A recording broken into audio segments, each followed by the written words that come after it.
Thank you. Doctor, you're going to walk towards this way.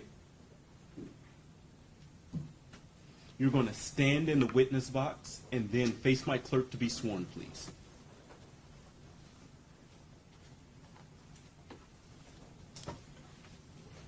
Just raise your right hand. Under penalty of perjury, do you swear or affirm that the statements you're about to make to this court will be the whole truth? Yes. Thank you. Please have a seat. Thank you. And doctor, if you could, please keep your voice up for me. Okay. Sound tends to fall in this courtroom, so please keep your voice up. If you could, please state your full name and spell your last name for the record. My full name, F-A-R-I-H-A. Last name is Q-A-D-I-R. Thank you. That being said, defense, you're a witness. And again, ma'am, if you could, please keep your voice up for me. Yes. Doctor, I know it's not an easy position to be in, but if you could just keep your voice up just so that we can make a perfect record of this, okay? Because Okay. it's being recorded. I will try my best. All right. Can you give us your name one more time? You don't need to spell it, just state it. Fariha Kadir, All right. And where are you currently employed? Easter Seals of Michigan. All right. And what type of establishment is Easter Seals? It is Oakland County, through Oakland County Health Network. It is a non-profit organization. And again, I'm sorry, ma'am, but if you could just raise your voice for me a little bit more. It's okay to almost yell. And what type of services does Easter Seals provide? It's mental health services in the Oakland County. And to hold the position that you currently do working at Easter Seals, what type of education did you have? I'm a medical doctor and trained as a psychiatrist. And where did you go to school? My basic medical school is from Rawalpindi Medical College, Pakistan, and my residency training is from Wayne State University School of Medicine. And how long have you been employed at Easter Seals? 8.5 years. Prior to Easter Seals, did you work anywhere else? Yes, I was working in a private sector, more like privately employed. Yes, and again, please keep your voice up. I'm sure my staff is having a hard time, and my staff is indicating, yes, we are not catching your voice for the recording, and so what happens is, if a transcript is made of this later on, it will say inaudible. It will not catch anything that you're saying, so it's very important that you keep your voice up for me, please. May I approach with the water to see if that helps? Absolutely.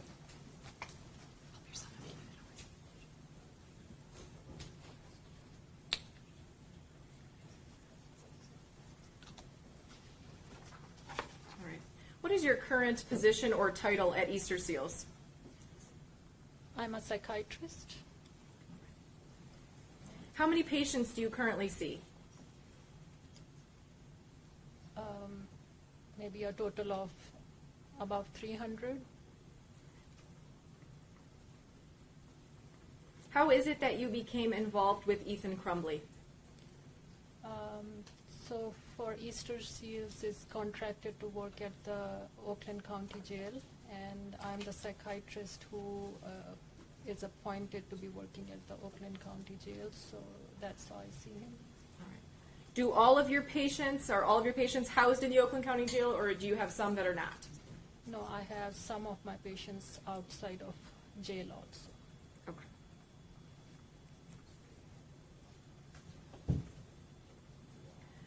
So you stated that obviously there's a contract with the Oakland County Jail through Easter Seals. How are you made aware that there is an inmate that needs your services?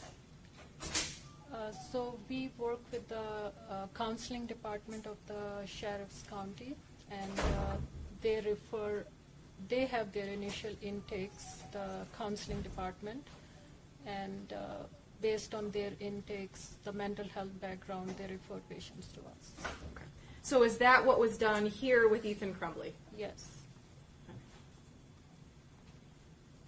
And if you need to refer to your notes, please pull them out. Do you know the date of your first visit with Mr. Crumbly?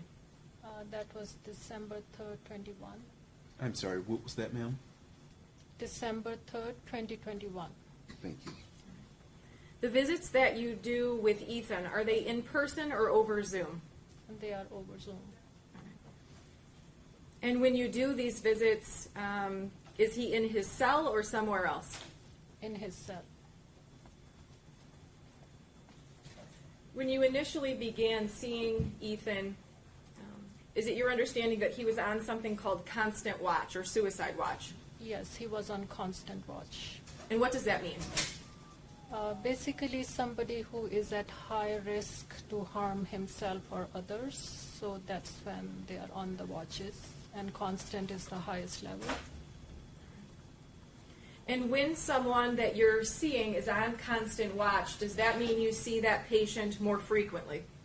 Yes, we see them every day. So after you first made contact with Ethan, December 3rd of 21, do you know how many days it was that you saw him every single day? I cannot remember exactly, but it was at least 2 weeks, or if not more than that. I can look at my records. Sure, if you want to refer to your records, that would be great. Once you've had a chance to review that, just let me know. And have these been marked in your binder? I am not entering them as an exhibit, Your Honor. Thank you.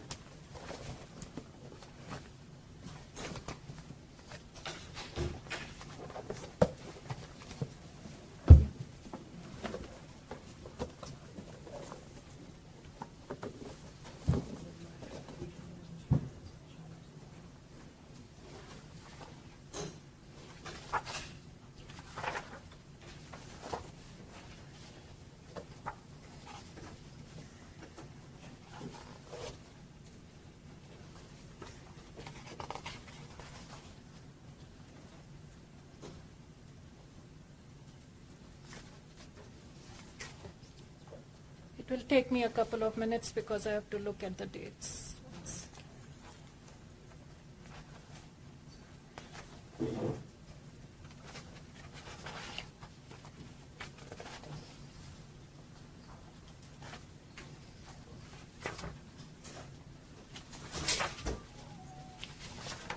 While you look, ma'am, after the constant watch, how often did you then begin to see Mr. Crumbly?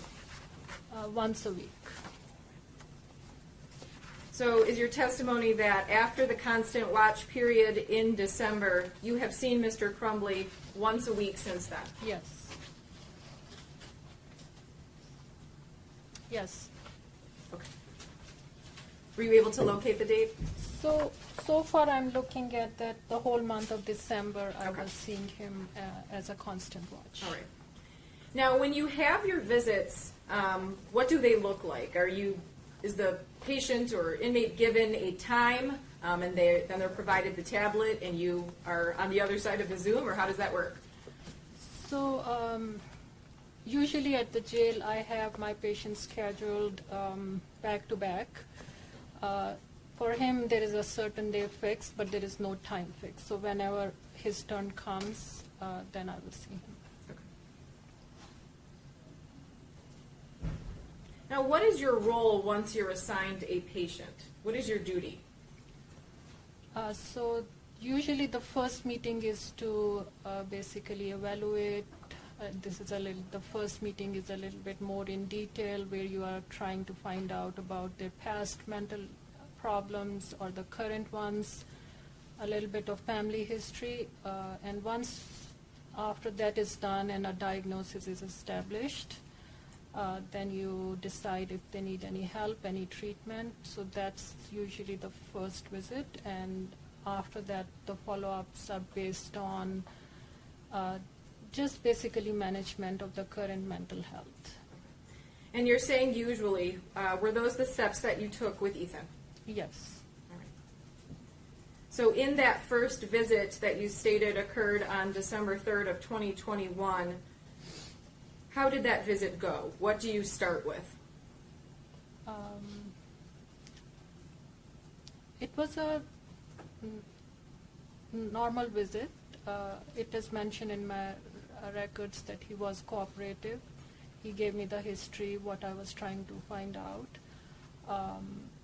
And at that time, I was mainly focused on how is he doing at that time, rather than going too much into the background. And he was generally cooperative. There was some background history as well, and he was generally cooperative, and he provided me Okay. the information. Can you explain to us what type of background information you ask? Since, because I'm evaluating for all types of mental health issues that may have happened, so it usually starts with when was the first time you experienced any of the issues, because he mentioned depression, so that's, I asked that how long he has been feeling depressed, how long ago when it got worse, so those are the questions I asked. Okay. Do you ask about hallucinations? Yes, I do. Okay. And did you ask Ethan about his hallucinations? Yes, I did. And did he give you any information? Yes. What is mentioned in my records from that time is that he talked about having two types of voices. He called them one internal and one external. External, he would refer to as a very fleeting external voice, which does come and go. It is a voice that does not interfere much in his daily life. And the other thoughts he called as my internal thoughts, which are more significant and which I cannot get rid of. And they had gotten worse about 2 weeks before the incident.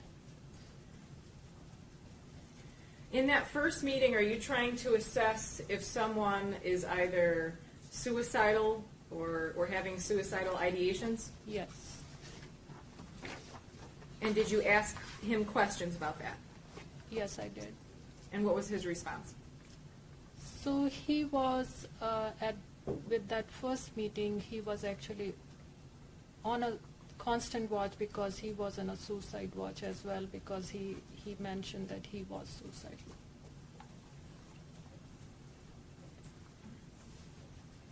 So based on that first meeting, the background, as well as current symptoms that he was experiencing, do you diagnose someone immediately, or do you establish like a care plan for continuing care? So we do make a diagnosis which we can call like a provisional diagnosis that could change over time if we are getting more information. Mm-hmm. But in his case, I did make a diagnosis of depression at that time.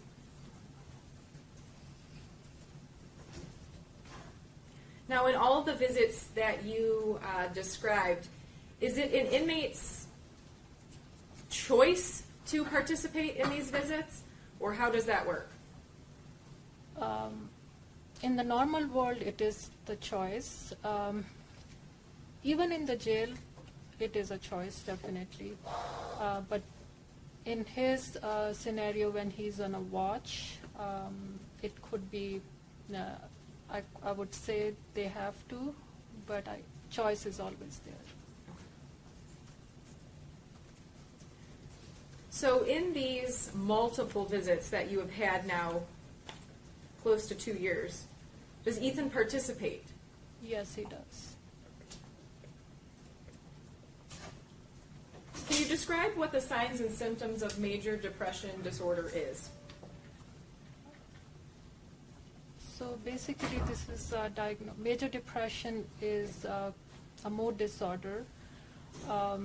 The main two symptoms that a person should have is either a depressed mood or a loss of interest in the normal activities in life. So these are the two compulsory elements that one should have. And along with that, it can be associated with a few other things like sleep problems, appetite problems, low energy, concentration, guilt, hopelessness, and thoughts of death.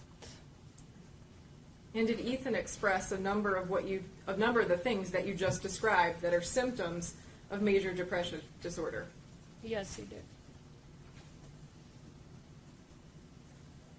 Can you describe what anxiety is? Anxiety is more of a fear of something bad happening to you, and your body reacts in a different way. It is more that you're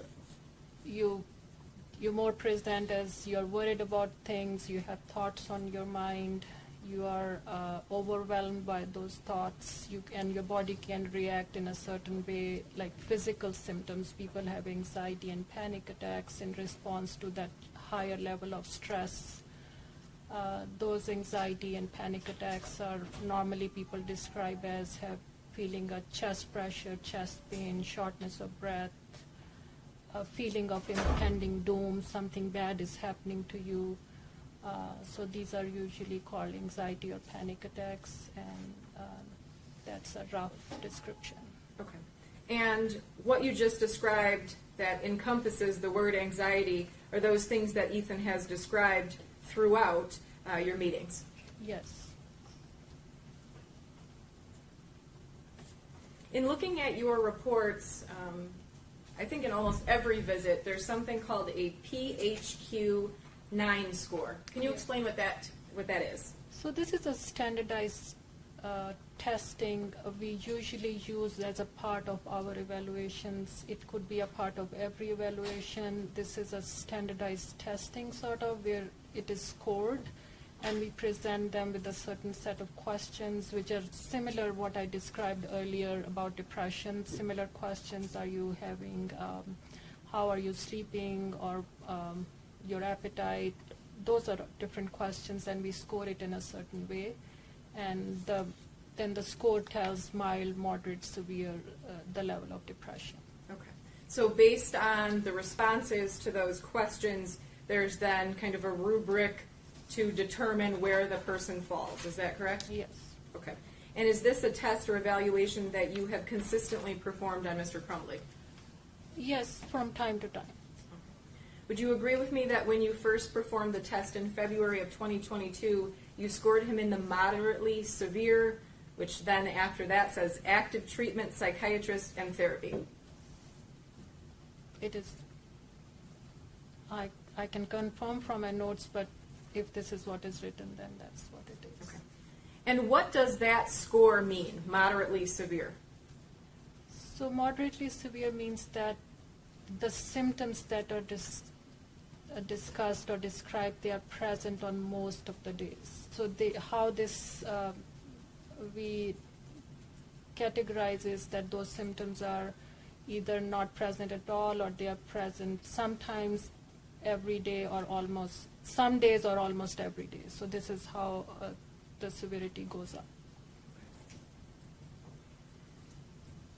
And isn't it true that after a few months of these weekly visits and therapy, he's now been scored at mild? Yes. And can you describe what that mild range is? It's the same thing, that basically those symptoms have decreased in intensity and severity and the frequency. What is Mr. Crumbly's diagnosis? Right now I have major depressive disorder, severe, and adjustment disorder with anxiety. Can you describe what adjustment disorders with anxiety is? I know you described anxiety, but can you describe the adjustment disorders portion of that? So usually we call adjustment disorder when same symptoms are in response to a certain stressor in your life. So a major depression can be without a stressor, but adjustment disorder is usually in response to something happen in your life, like a loss in your life or any other trauma in your life. So that's when describe it, and it has to be related to that stressor, and it usually should resolve when the stressor is gone. And were you able to determine what that stressor was? So if I remember correctly, the time I added this diagnosis was when he reported having more anxiety symptoms at a certain time. It was not right in the beginning. It was somewhere in the last year, late last year, I think. Most probably around the time when he had another big court hearing coming up, around that time that his anxiety was getting worse, and that's when we diagnosed. And these diagnoses, again, are in response to the symptoms that Ethan has described and also the symptoms you've been able to observe, correct? Yes. Have you prescribed medication to Ethan? Yes. Do you know his current medications? He is on Prozac, he is on hydroxyzine and trileptal. Okay. Can you describe what each of those medications are responsible for? So Prozac is the main antidepressant that he takes. So basically it is supposed to help with the depression, but it does take care of the anxiety as well. Hydroxyzine we started to use mainly initially to help with sleep. But at the same time it has some anxiety benefits as well, so we are using it for both of those reasons. And the third medication, trileptal, it comes under the category of what we call a mood stabilizer. That was to help with some of his anger episodes that happened. I'm sorry, you said anger episodes that happened? Yes. Thank you. And let's talk a little bit about that. If there is an anger episode, are those things that he tells you about? Yes. Have you adjusted and added medications by what he tells you and what you observe? Yes. In looking at your records, I believe that Ethan had agreed to take medication in the beginning, and then there was a period of time that he didn't like how he was feeling and he stopped. Is that correct? Yes. All right. Currently, he is on those 3 medications that you described, correct? Yes. Yes. You know how long it has been since he agreed to again start taking medication? The first time he agreed was after October of last year, when we started the Prozac. Okay. So October of 2022, moving forward. Yes, but that was the Prozac. The one that we tried before was prior to that, so that would be maybe 2 or 3 months before that. Okay. So the initial medication that you gave him was something different than what he's currently on, correct? It is the same class as Prozac, but just a different medication. Different medication.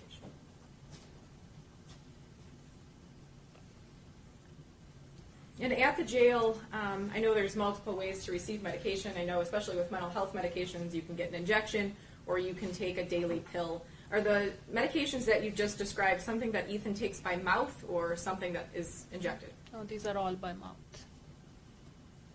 And obviously an inmate can refuse to take a medication if they don't want to take it, correct? Yes. At this time, are you receiving the report that Ethan is taking his medication daily? Yes. The medication that you just prescribed, is this medication available in the community if someone was having the same or similar symptoms but not in a jail facility? Yes. Are the signs and symptoms that Ethan is suffering from manageable with appropriate treatment and medicine? Yes. I want to go over some of the things that you do during your sessions. You have taught coping techniques, correct? Yes. You have taught him breathing techniques. That is more through his counselor, but yes, we have talked about it. You encourage eating. Yes. You encourage exercise. Yes. You encourage bathing or taking care of your physical appearance. Yes. You encourage him to read, to occupy his time. Yes. You provide support and education. Yes. You provide encouragement. Yes. And you provide insight and support, correct? Yes. I have no further questions. Thank you. People Cross. Yes, Sharon, thank you. Good afternoon, Dr. Kadir. Dr. Kadir, you have not diagnosed the defendant as psychotic, is that correct? No. And I'm if sorry. you have, you would have... That's a double negative. Could you rephrase your question? She has not diagnosed the defendant as psychotic. Correct. I Her said the answer answer was- is yes. You Right. have, I'm sorry. I have not diagnosed Thank him you. as Thank you. Okay, thank you for making that clarification. Okay, and if you had, you would have noted that in your reports, correct? Say that again? If you had diagnosed him, you would have put it in your report. Yes. And you would have prescribed him medication for that, correct? Yes. Okay, and you talked about this question of hallucinations, but in fact, he told you these voices, they're not directing him to do anything evil, right? Yes. And he talked about having some internal voices, but when you visit with him, he's not responding to internal stimuli. Yes, Agree? Okay. Doctor, you have seen this defendant over 100 times, right? I guess. And, well, we counted them, let's say 102, give or take. And each visit is about 15 minutes, or in that ballpark? About 50. Okay, so you would have spent about 25 hours with him over a really pretty extended period of time. Yes, Okay, since he got to the jail. yes, And you saw him first every day or every 3 days, and then once a week yes. since then? Yeah. Okay. And you're not aware of the underlying facts of this case? You're not aware of the underlying facts of how this defendant committed the crimes? No, I'm not. How he killed the victims, or what led up to that, or his writings, No. any of that? No, Okay. And you're not certified as a forensic psychiatrist, correct? no, I'm not. That's a different specialized area. Yes, And so your role is not to evaluate this defendant in the crime, it's to assist him with his symptoms Yes. at the jail. yes, And to the extent you've diagnosed him with anything, it's based on your observations of him at the jail as opposed to trying to diagnose where he was prior to the commission of the crime. So my first evaluation, because it included a little bit of the background, because as I mentioned earlier that I got, in order for me to diagnose him as major depression, I needed history prior, because I saw him on the 3rd, which is 2 or 3 days after the incident. So a little bit before Okay, and that was based on his self-reporting. his self. Right, you didn't have other evidence, you hadn't reviewed his writings or anything he did prior No. to the crime? No. You asked him, had you been Yes. experiencing this, and when Yes. did it start? Yes.